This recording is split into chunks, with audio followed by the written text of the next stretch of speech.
ओम शांति।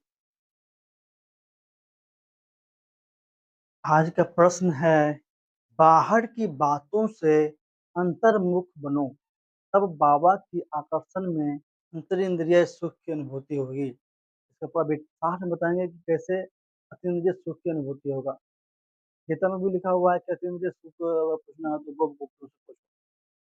तो सेकंड में जो है, इस देह भान की स्मृति से परे जा सकते हो, क्योंकि हम राजयोगी का जो अपने इस योग का अनुभव है, वह वास्तव में अनुभव है ही कि यहाँ बैठे-बैठे उड़कर जाए। बाबा के वतन में संदेशियाँ उड़कर जा सकती हैं, वह तो ट्रांस है। इस लोग बुद्धि में अपने फरिश्तेपन की अवगत करा रहे हैं। दुनिया में बाबा से मिलने मनाने उड़ जाए।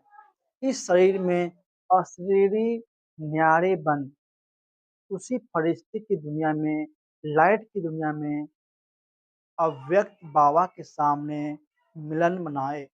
लोग इस जैसा अतीन्द्रिय सुख कोई नहीं है। यह दिल के अनुभव के गीत वही गा सकते हैं जो इस प्रैक्टिकल करते हैं, और बाबा उस पर मेहरबान हो जाते हैं, आनंद का अनुभव करते हैं। कहते हैं गोप-गोपियों को अतीन्द्रिय सुख था, यह प्रैक्टिकल में हम राजयोगियों के सुख का ही गायन है। जितना इस देह से न्यारे बन आत्मा निश्चय कर और फिर बाबा से मिलन मनाने, तो इस मिलन से बाबा सर्व शक्तियाँ भर देता है, जिसको ही तपस्या कहा जाता है। यही राजयोग है। इसका निरंतर अभ्यास चाहिए, प्रैक्टिस चाहिए। हमने देखा है कि जिनको इस याद का योग का अनुभव, उनको बुद्धि सहज ही दुनिया को सर्व बातों से हट जाती है और ऐसी प्रैक्टिकल करने वाली दृष्टि में शक्ति रहती है। क्योंकि वृत्ति में एक बाबा ही रहता है। स्वयं को बाबा के साथ कंबाइंड देखो। जब तक इस योग की अनुभूति गहरी नहीं करेंगे, तब तक शक्तियाँ नहीं मिलेगी।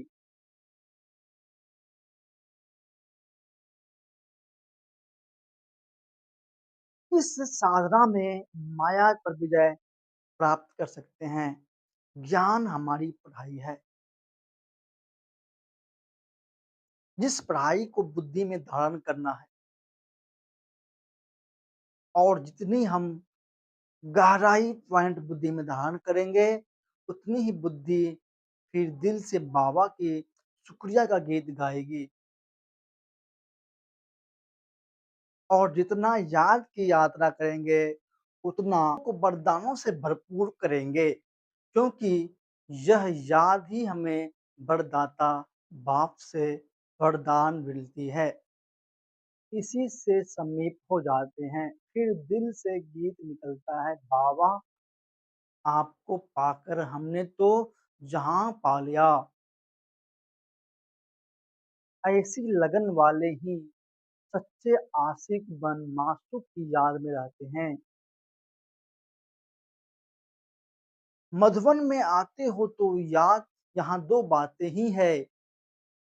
एक तो ज्ञान के गहरे धारणा के क्लासेस मिलते हैं, या रोज सुबह शाम योग में रहने का प्रैक्टिकल धारणा के क्लासेस मिलते हैं।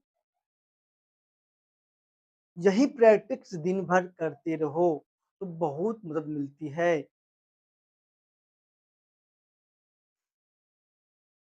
हर घंटे 5 मिनट भी साइलेंस की अनुभूति करो तो अनेक बातों पर विजय पाने की शक्ति आएगी।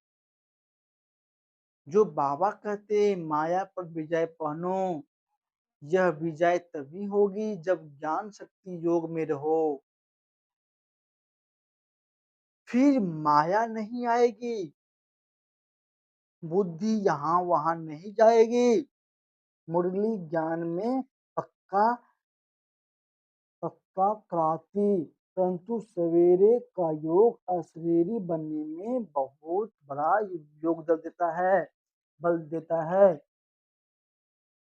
इसलिए योग में सचमुच यह अनुभव हो जैसे हम इस देह से उड़ जाए और लगता है वतन में बाबा के पास पहुंच जाए। निराकारी दुनिया तो परम धाम है, लेकिन अव्यक्त वतन, सूक्ष्म वतन, यह हमारे संगम की विशेषता है।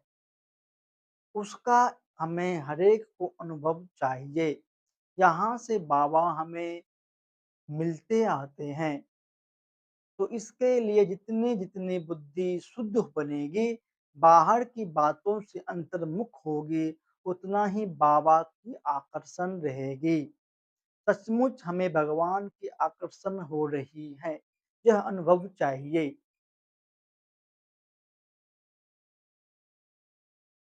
जैसे कई बार बाबा कहते हैं कि बांधेलियों को बाबा से मिलने की आकर्षण होगी कि कहाँ छुट्टी मिले तो हम बाबा से भगवान से मिलने के लिए भागूं।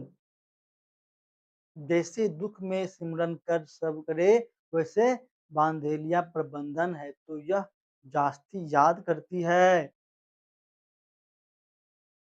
आप लोग छुटेले हैं तो मस्त रहते हैं, अच्छा है मौज है मस्त रहते हैं, यह भले अच्छा है लेकिन लगन एक अलग चीज है। वह ऐसी लगन होगी तो रास्ता की नींद भी उड़ जाएगी और मन कहता बाबा के पास जाके बाबा रूह रिहान करते रहे। कैसे बाबा लाइट है, वतन में इसे लाइट रूप में ले जाते हैं, खुद भी लाइट रूप बन जाते हैं। बाबा लाइट रूप बन जाते और लोगों से भी मिलन मनाए। यही है सहन रूहानियत की जो है यात्रा, रूहानियत यात्रा। यहाँ एक स्पेशल अंडरलाइन करके जाना है कि हमें ऐसी रूहानी यात्रा की रुचि रख बाबा से मिलने की अनुभूति करनी और करानी है। कइयों से योग की बहुत रुचि होती है, कइयों से नहीं होती। रुचि है तो योग में सुख मिलेगी, अगर रुचि कम है तो बाबा के मिलन का सुख अनुभव नहीं होगा।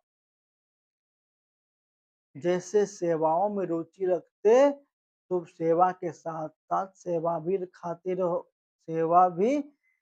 खाते रहते, इससे कितनी आत्माओं का कल्याण होगा। यह अनुभव करते रहो, दूसरों को कोर्स कराना माना खुद करना।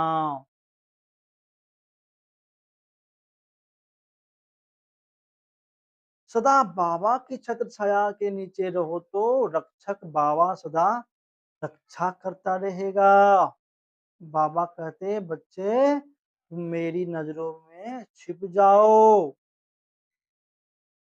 बाबा की मुरली में है वो मेरे मीठे मीठे नूरे रत्नों। यह किसने बोला? नूर माना आंखें, तो हम इस बाबा के नैनों के नूर हैं। इससे बड़ा भाग और क्या चाहिए है? कोई दुनिया में जो कहे कि हम भगवान के नैनों के नूर है। हमें भगवान कहता है तुम मेरे नैनों के तारे हो। बाबा ने अपनी नजरों में हमें छिपा दिया है, बाकी तो दुनिया के खेल है। चाहे बीमारी है, आना है, जाना है, सर्विस करो, उसमें भी आंधी भी आती है, तूफान भी आते हैं। यह वह सब होता है, परंतु अपनी स्थिति को स्थिर चाहिए। समझे? सबसे पहले अपनी हर प्रकार से स्थिर स्थिति चाहिए। कोई कितना भी मन खराब करे, संग में कभी नहीं आना, संग का रंग बहुत खराब होता है। इस एज में सबसे बड़ा दुश्मन है संग, संग दोष बुद्धि को बदल देता है।